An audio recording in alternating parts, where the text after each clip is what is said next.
Moi, c'est Oussama. Je suis un mec simple, sans prise de tête. Enfin, en apparence. J'ai longtemps été frustré car je ne savais pas où aller. Et pourtant, c'était pas l'envie qui manquait. Et ça, depuis tout jeune. J'ai toujours été curieux, envie de faire plein de choses. Et je sais pas trop pourquoi ni comment, mais le doute, les freins, la peur de partir à l'aventure, d'essayer, de découvrir s'installer.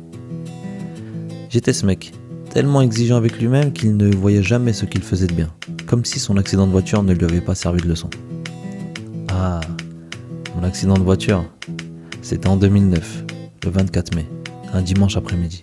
Je rentrais d'un match de Coupe de France avec mes potes, posé, tranquille à papoter avec mes gars, les yeux sur le tel. Et puis, trou noir. 2 minutes plus tard, j'entendais des voix, un son de fumée, le bruit de la tôle froissée. J'ouvrais les yeux et mon t-shirt blanc est devenu rouge. Je réalise, on a fait un accident. Les autres n'ont rien, mais panique quand ils me voient. Tranquille les gars, ça va. Laissez-moi juste 2 minutes.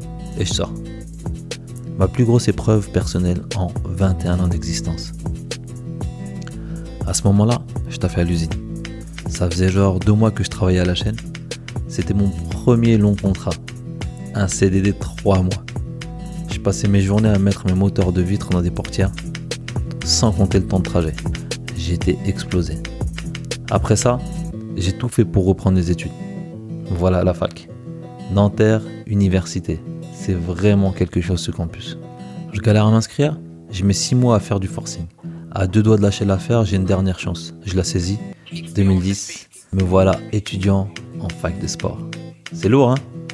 Je rencontre beaucoup de monde. Je kiffe les cours. On fait plein de sports différents. Je fais beaucoup d'efforts pour étudier. Malgré la rigueur, les notes ne sont pas au rendez-vous.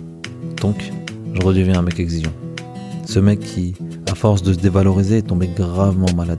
Ce mec qui a perdu foi en lui à tel point qu'il commençait à le sentir physiquement.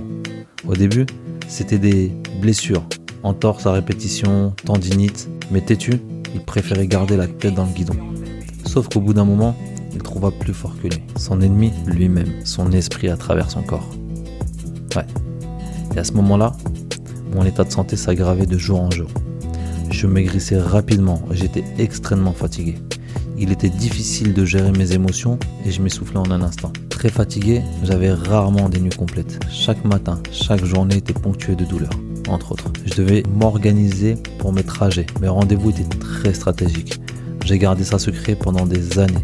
Ce que je suis en train de te raconter là, très peu de personnes le savent. Même certains de mes proches l'ignorent. C'est là que l'expression « ton cerveau met des années à comprendre ce que ton corps sait déjà » prend tout son sens.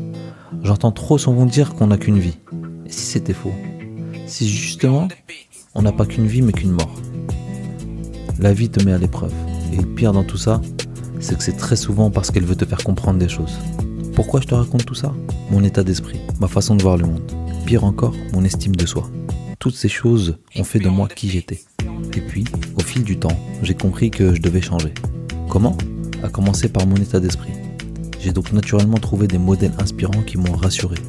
Et j'ai compris que mon passé ne reflète pas mon avenir.